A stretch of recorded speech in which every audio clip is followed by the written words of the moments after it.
¿Cuál de las siguientes afirmaciones relativas al etretinato, fármaco empleado en el tratamiento de la psoriasis, es falsa? Se trata de un derivado de la vitamina A y su eficacia es mayor combinado con rayos ultravioleta, cierto. Su efecto secundario más común es la sequedad de la piel y mucosas, también es cierto, les había mencionado. Si se usa en mujeres precisa anticoncepción eficaz durante el tratamiento y 2 años después. Su efecto colateral más severo es la hepatotoxicidad, eso es cierto. Es el tratamiento de elección de la psoriasis en los pliegues. Entonces, acá habría en realidad dos, ¿no? Es la E, que es el tratamiento de elección de la psoriasis de los pliegues, y en la C, que dice que precisa anticoncepción eficaz durante el tratamiento y 2 años después. El problema es que ustedes saben que con estos medicamentos que son teratogénicos no se puede hacer estudios de corte, ¿no es cierto? O sea, no puede agarrar 100 gestantes y darles etretinato para ver qué pasa con el feto, no se puede. Por eso es que se consideraba que 2 años era el tiempo prudente para que no se embarace, pero ahora se ha demostrado que son 6 meses, ¿ya? Son 6 meses que luego de 6 meses pueden embarazar las pacientes que han tomado etretinato o isotretinoína. El medicamento de elección de psoriasis en los pliegues, corticoides tópicos, ¿no es cierto? Ante un paciente con lesiones cutáneas y metotrexate también en psoriasis de pliegues, corticoides tópicos, metotrexate. Ante un paciente con lesiones cutáneas aplanadas de pequeño tamaño y color violáceo con estrías de Wiccan, de predominio en superficies de flexión, con afectación de mucosas, prurito y sin historia familiar, debemos pensar en primer lugar en pityriasis rosada, pityriasis liquenoide aguda, líquen plano, dermatitis seborreica o psoriasis en gotas o gutata. Entonces la respuesta es líquen plano. La estrías de Wiccan es típica en líquen plano, es lesión patognomónica de líquen plano, es como el hablar del el signo de Auspitz en psoriasis.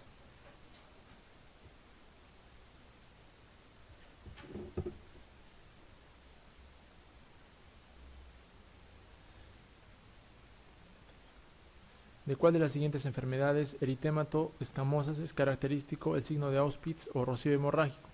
Entonces, psoriasis, ¿no es cierto? En pityriasis rosada, la placa heráldica es la típica lesión. Eczema seborreico, ya hemos visto, es una eritémato descamativa en zonas de gran cantidad de glándulas sebáceas. ¿Cuál de las siguientes afirmaciones es falsa respecto al tratamiento de la psoriasis? Ahí estamos. No es igual, ¿no? La ultravioleta B se utiliza en el tratamiento de la psoriasis gutata. El calcipotriol es un análogo de la vitamina E que se está utilizando por vía oral para el tratamiento de la psoriasis. Los preparados a base de ditranol son irritantes y producen una tinción de la piel. Está indicado realizar biopsia hepática cuando se alcanza una dosis total de 1.5 gramos de metotrexate. La protección ocular durante la exposición a ultravioleta A es también recomendable durante 24 horas después del tratamiento. Entonces, en psoriasis hemos hablado de fototerapia, ¿no? La fototerapia es una buena alternativa para la psoriasis. Entonces, la alternativa A y la alternativa E son correctas, ¿no? Ustedes saben que el metotrexate tiene que ser dado con dosis exacta, o sea, usted tiene que anotar todo el metotrexate que le están dando a un paciente. ¿Por qué? Porque cuando la dosis de metotrexate excede el 1.5 o 2 gramos de dosis total, existe el riesgo de que el paciente haga fibrosis pulmonar o fibrosis hepática. Por consiguiente, cuando excede esta dosis, hay que hacerle biopsia hepática. Eso es cierto, está indicado realizar biopsia hepática cuando el paciente ha tomado dosis altas de metotrexate durante el tiempo, ¿no? Porque por lo general nosotros metotrexate usamos semanal, ¿no? Cada semana le damos 15, 20 miligramos de metotrexate y vamos sumando. Es raro que nosotros en dermatología lleguemos a dosis que pasan 1 gramo, ¿no? Generalmente remiten ya cuando le hemos dado 200 miligramos, 500 miligramos, ya remiten los cuadros de psoriasis. El ditranol es un retinoide, no es un retinoide, una sustancia derivada de la vitamina A también, que se utilizaba antes para la psoriasis, pero que hoy en día no se utiliza. No está dentro del arsenal terapéutico de primera línea en la psoriasis, pero sí se utilizaba, ¿ya? Al igual que el calcipotriol, que es un análogo de la vitamina A, también se utilizaba por vía tópica, pero hoy en día tampoco se usa mucho. Los de elección, no se olviden, en psoriasis es el corticoide tópico. El calcipotriol no se utiliza por vía oral, ¿ya? Solamente por vía tópica. Esa es la respuesta falsa.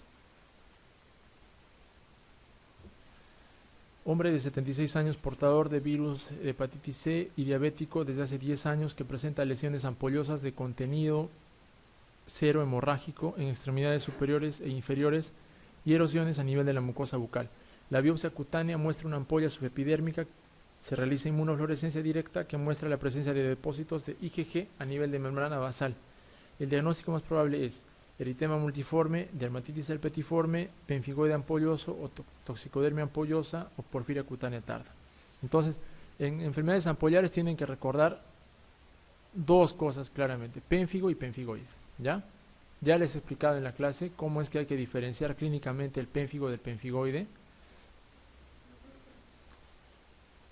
Recordar la estructura de la piel y recordar también que en pénfigo la ampolla es intraepidérmica, ¿ya? Y en pemfigoide la ampolla es subepidérmica, o sea, por debajo del epidermis. Entonces, si ustedes recuerdan bien esto, van a poder deducir cómo es la presentación clínica de una y otra enfermedad. Como la ampolla en el pénfigo es intraepidérmica, o sea, más arriba que la ampolla que se produce en el pemfigoide, que es subepidérmica, por debajo del epidermis, la ampolla, ¿cómo será? Va a ser flácida. ¿Por qué? Porque la cantidad de corneocitos que se encuentran por encima de la ampolla va a ser menor, o sea, va a ser flácido, no es una capa muy gruesa. En cambio, en el pemfigoide la ampolla está más abajo, entonces la cantidad de queratinocitos de hileras que se encuentran por encima de esta ampolla es más gruesa, entonces, ¿cómo es? Tensa, ¿ya? Otra cosa, como se encuentra por debajo del epidermis ya hay irrigación vascular, ¿no es cierto? Entonces, la ampolla en pemfigoide, ¿no?, que se encuentra por debajo del epidermis o subepidérmica, ¿cómo será? Hemorrágica, o sea, va a tener contenido sanguinolento. En cambio, la ampolla en el pénfigo se encuentra intraepidérmica. Entonces, como es intraepidérmica, en la epidermis hay vasculatura, no hay, ¿no es cierto? Entonces, la ampolla tiene que ser limpia, o sea, o bien transparente o media amarillenta, solamente suero va a pasar allí. Esas son dos características muy importantes entre una y otra. Pénfigo tiene, ya les he dicho, una capa por encima de la ampolla delgada, ¿no es cierto? Entonces, si ustedes raspan en piel sana, rápidamente esa capa delgada se va a retirar. Entonces, eso es lo que se llama signo de Nikolsky positivo. Es el desprendimiento de la piel que se encuentra por encima de la zona acantolítica. O sea, en la epidermis hay acantolisis, ¿no es cierto? Entonces, ustedes raspan esa zona acantolítica y rápidamente se va a desfacelar. En cambio, en el pemfigoide, que tiene la ampolla por debajo del epidermis, la piel por encima va a ser más dura, ¿no? Entonces traccionan ustedes y no se va a presentar el signo de Nikolsky. Ya es otra característica también. Entonces, pemfigoide no tiene signo de Nikolsky. Otra cosa muy importante, otra característica importante es que en pénfigo tiene más afectación de mucosa oral, ¿ya? Pénfigo afecta mucosa oral. Pemfigoide no tiene compromiso en mucosa oral constante. Es muy raro encontrar pemfigoide con compromiso de mucosa oral. En lo que se llama el pemfigoide cicatrizal es una variedad que es rara. Pero en general, si a ustedes les hablan de ampollas en cuerpo y en mucosa, que le consigno de Nikolsky, ¿qué cosa es pénfigo? También la edad de presentación es importante recordar. El pénfigo aparece más en adultos, ¿no? Y bueno, en algunos adultos jóvenes, y el pemfigoide en ancianos. El pemfigoide es típico de ancianos.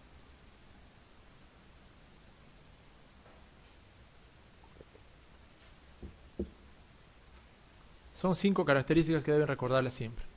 Recordando esas 5 características van a poder hacer cualquier pregunta del pénfigo o pemfigoide. Los anticuerpos anticuerpos que están presentes en pacientes con pénfigo son los que atacan la desmogleína número 3, ¿ya? Desmogleína 3.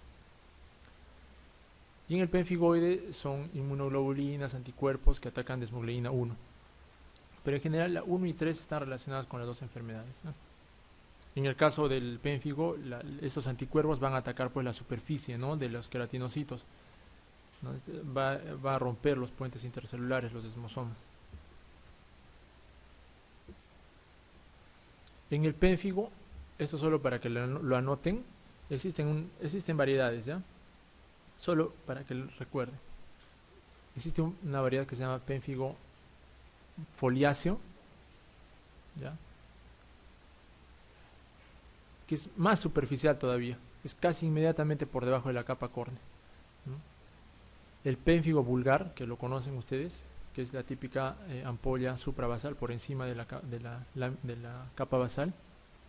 Existe un pénfigo paraneoplásico, que es el pénfigo más severo, asociado obviamente a cáncer, ¿no?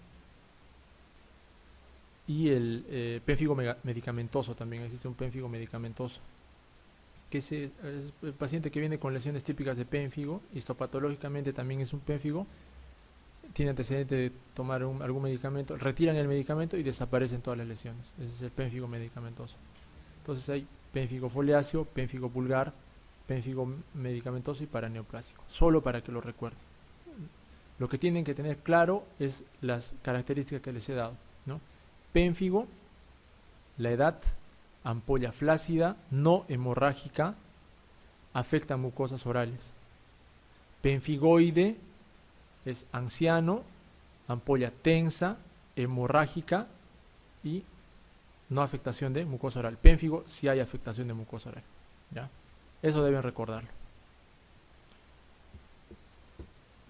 Entonces aquí, hombre de 76 años, portador de virus de hepatitis C, diabético desde hace 10 años, que presenta lesiones ampollosas de contenido cero, hemorrágico en extremidades superiores e inferiores y erosiones a nivel de mucosa bucal. La biopsia cutánea muestra una ampolla subepidérmica, se realiza inmunofluorescencia directa que muestra la presencia de depósitos de IgG a nivel de la membrana basal. Lo más probable es, diagnóstico más probable es eritema multiforme, dermatitis herpetiforme, pénfigoide ampolloso, toxicodermia ampollosa o porfiria cutánea tarda. Entonces es un anciano con ampollas cero hemorrágicas, es un pénfigoide. Eso es lo más frecuente.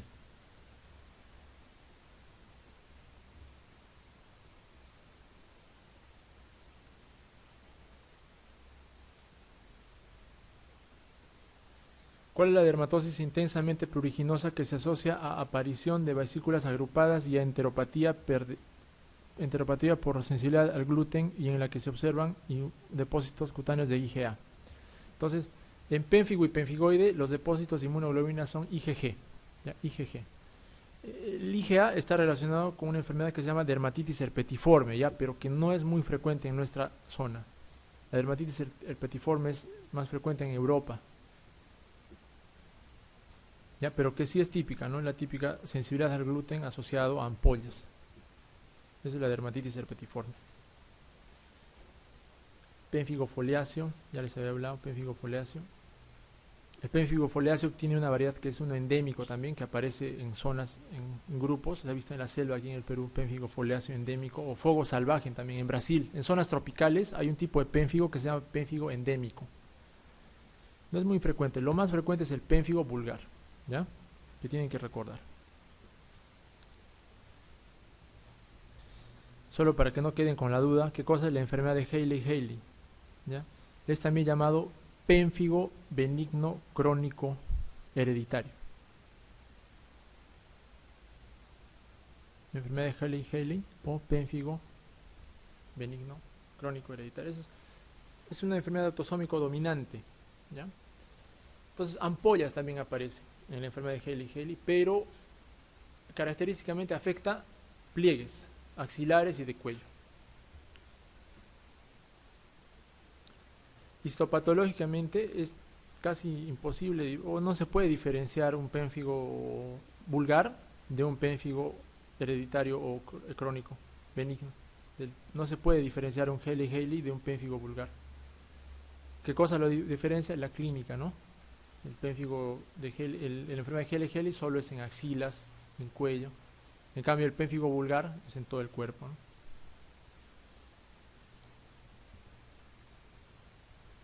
Cuando se observa una inmunofluorescencia directa positiva en la piel lesional y perilesional, afectando a la sustancia intercelular de la epidermis, podemos hacer el diagnóstico de, cuando es intercelular, estamos hablando de uniones intercelulares, puentes intercelulares, ¿no? Es un pénfigo vulgar. El penfigoide nuevamente es en membrana basal.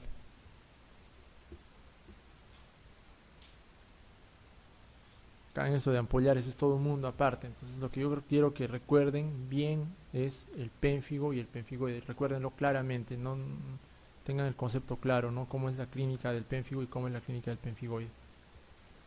¿Qué lesión histopatológica produce el pénfigo vulgar en la piel? Ampolla intradérmica, ¿no? Ampolla intraepidérmica. Dermatitis liquenoide no, vasculitis cutánea no, paniculitis cutánea tampoco, o una ampolla subepidérmica tampoco, ¿no? El penfigoide es el que produce ampolla subepidérmica. Paniculitis es la inflamación o el infiltrado inflamatorio en panículo adiposo, en la hipodermis, eso es paniculitis.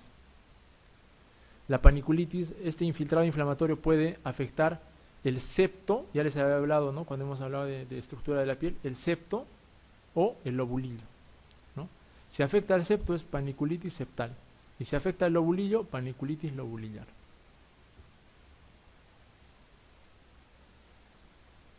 Entonces, pénfigo vulgar, ampolla intraepidérmica. Se encuentra inmunofluorescencia positiva simultáneamente en membrana basal, sustancia intercelular epidérmica simultáneamente. Esa es una característica del pénfigo paraneoplásico, de la forma más severa del pénfigo.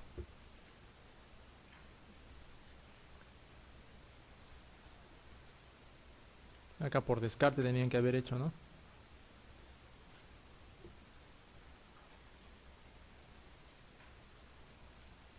No se olviden que el pénfigo foliáceo es una ampolla más superficial, ¿no? Por debajo de la capa córnea.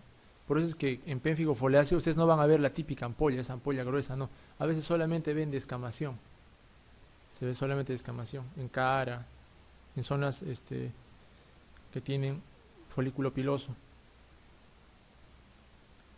El pénfigo vulgar se caracteriza por fase inicial eritematosa y escamosa importante, ampollas flácidas, frágiles y Mikulski positivo, presencia de eritema, maceración y liquenificación, ampollas tensas, hemorrágicas y pústulas, ampollas tensas, frágiles y Mikulski negativo. Entonces, flácidas, frágiles y Mikulski positivo.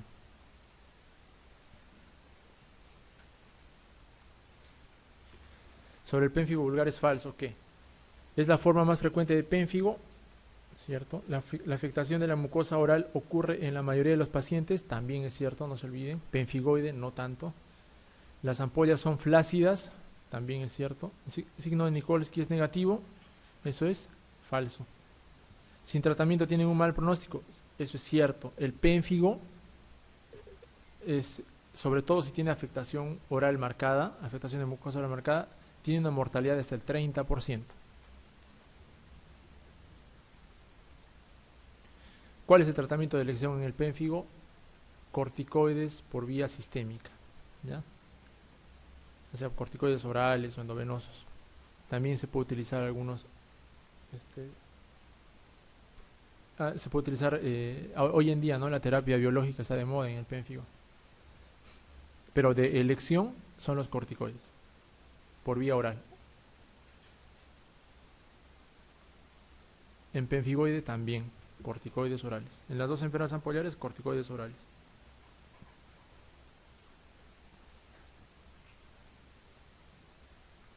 Las ampollas del pénfigo vulgar se caracterizan por aparecer sobre piel aparentemente sana, transformarse rápidamente en úlceras profundas. ¿No es cierto? Hemos visto que el pénfigo es intraepidérmico. Y hemos visto que úlceras aparecen cuando hay afectación de dermis reticular o dermis papilar profunda. Ser intensamente pruriginosas, su contenido hemorrágico. no hay contenido hemorrágico, ¿no? Puede en el pénfigo puede haber prurito, ¿ya? Pero lo característico en penfigoide es el prurito. Entonces, aquí están hablando de pénfigo vulgar. La respuesta correcta sería aparecer sobre piel aparentemente sana. Anciano de 80 años de edad que bruscamente presenta por el cuerpo y extremidades grandes ampollas sobre una base urticarial. Entonces, acá ya ustedes han visto eso y pueden estar ya sacando conclusión. Es anciano, con ampollas, que es penfigoide, puede ser, ¿no es cierto? Algunas son purpúricas, o sea, purpúrica quiere decir que hay contenido hemorrágico, no hay afectación de las mucosas, ya eso va más para penfigoide, se conserva el estado general, el prurito es discreto y las erosiones posampollosas cicatrizan dejando máculas y pigmentadas. Histopatológicamente se ven ampollas subepidérmicas con abundante eosinófilo. Por inmunofluorescencia directa se observa un depósito de lineal de IgG y complemento 3 a nivel de la membrana basal. ¿Cuál es el diagnóstico? Penfigoide ampolloso.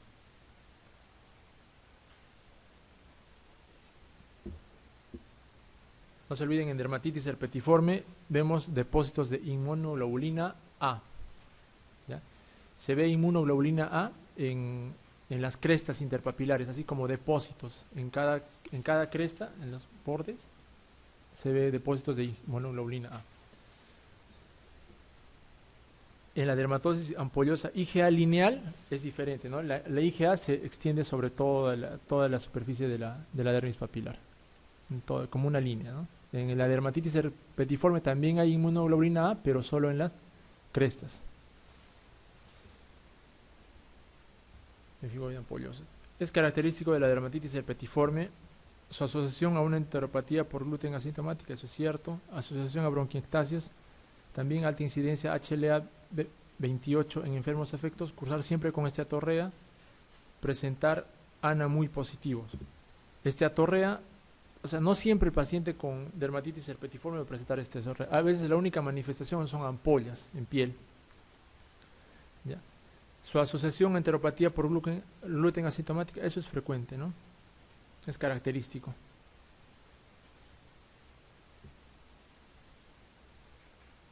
El HLA-B27 es el que se asocia a dermatitis herpetiforme. Bueno, no se preocupen si no saben esto, dermatitis herpetiforme es muy raro en el Perú, no se ven con frecuencia. ¿Ya? Deben conocer nomás que se asocia a enteropatía operadora por gluten.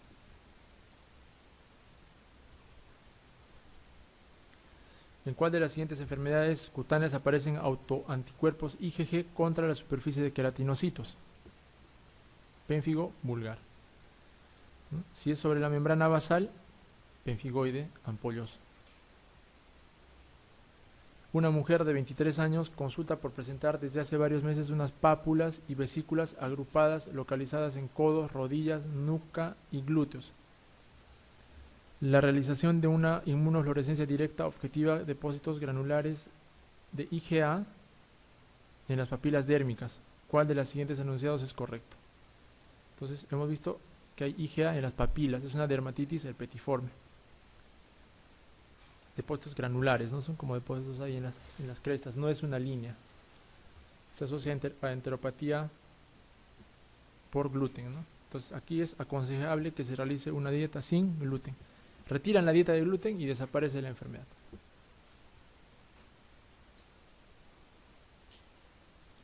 De los siguientes enunciados referidos a la epidermolisis ampollosa junturales es falso. Epidermolisis junturales se refiere a las epidermolisis que aparecen en la unión epidérmico-dérmica. Dice, presentan su nivel de afectación en lámina lúcida, ¿cierto? Presentan patrón de herencia autosómica dominante exclusivamente. Ahí no va. No dejan cicatriz, pero sí atrofia cutánea. Pueden dejar atrofia cutánea. Pueden darse formas clínicas letales. Pueden afectar mucosas, uñas, dientes y cabello. Entonces, la respuesta es, presentan patrón de herencia autosómica dominantemente exclusivamente. No, obviamente esto ya es por descarte, ¿no? No se olviden que pueden dejar cicatriz, esto también es relativo, ¿no? Cuando hay afectación ya de la dermis, existe riesgo de cicatriz. Señalar lo falso del pénfigo benigno familiar. Este es el que hemos hablado anteriormente, ¿no? Haley. Enfermedad rara también. Su patrón de herencia es autosómicamente recesivo, es dominante. Las lesiones se localizan en pliegues, eso es cierto, cursa por brotes también. Su imagen al microscopio con tinción de hematoxilina y eosina muestra hendiduras suprabasales y acantolisis formando cavidades intraepidérmicas. Puede tratarse con corticoides tópicos. Entonces la alternativa falsa es que es autosómica recesiva, es autosómica dominante. Respecto al pénfigo vulgar, es cierto, es mucho más frecuente en mayores de 75 años, eso es falso, ¿no? Suele debutar en un 70% de los casos con ampollas laterocervicales y periunguales, eso también es falso. Más debuta en mucosa oral, no se olviden, pénfigo vulgar tiene afectación oral. Una forma muy común de inicio es la afectación de mucosa oral en forma de lesiones erosivas muy dolorosas que cursan por brotes, eso es cierto. La clínica es muy sencilla de controlar, sobre todo las lesiones orales que se resuelven en pocos días, eso es falso. Cuando hay compromiso oral extenso es más difícil de tratar la enfermedad. El tratamiento se realiza exclusivamente con sulfonas, eso es falso también. El tratamiento del pénfigo vulgar, ya les he dicho, es corticoides orales. Entonces lo cierto aquí es una forma muy común de inicio de la afectación de la mucosa oral, ¿no? De los siguientes enunciados es cierto. El pénfigo foliáceo endémico afecta sobre todo a ancianos. Nada, eso es en determinadas zonas y afecta en general a la población. El foliáceo endémico se transmite de un modo autosómico dominante. En realidad no es hereditario, es endémico, como su nombre lo dice. Es posible encontrar en el fuego salvaje en afectación endocrina y articular. Se ha descrito. El pénfigo foliáceo esporádico es más frecuente en mujeres árabes. Eso es relativo, ¿eh? La imagen de pénfigo foliáceo al microscopio óptico es de hendidura suprabasal, exactamente igual que el pénfigo vulgar. No, esto es más subcorneal, ya les he dicho. La ampolla del pénfigo foliáceo es casi superficial, por eso es que no se ve el contenido líquido cuando tienen pénfigo foliáceo. Entonces, aquí la alternativa C, ¿no? Que posible encontrar en fuego salvaje en afectación endocrina y articular. En realidad acá hay dos alternativas, ¿no? Porque pénfigo foliáceo esporádico es más frecuente en mujeres árabes, no necesariamente. El pénfigo foliáceo se puede encontrar en cualquier población, ¿ya? Pero acá vamos a tomar la C como alternativa correcta. El tratamiento de la dermatosis IgA lineal se realiza con esteroides tópicos, esteroides orales, sulfonas, corticoides orales más sulfonas o corticoides orales más acetoprino. En general, en las ampollares siempre tengan en cuenta que los corticoides orales son la base del tratamiento, ¿ya?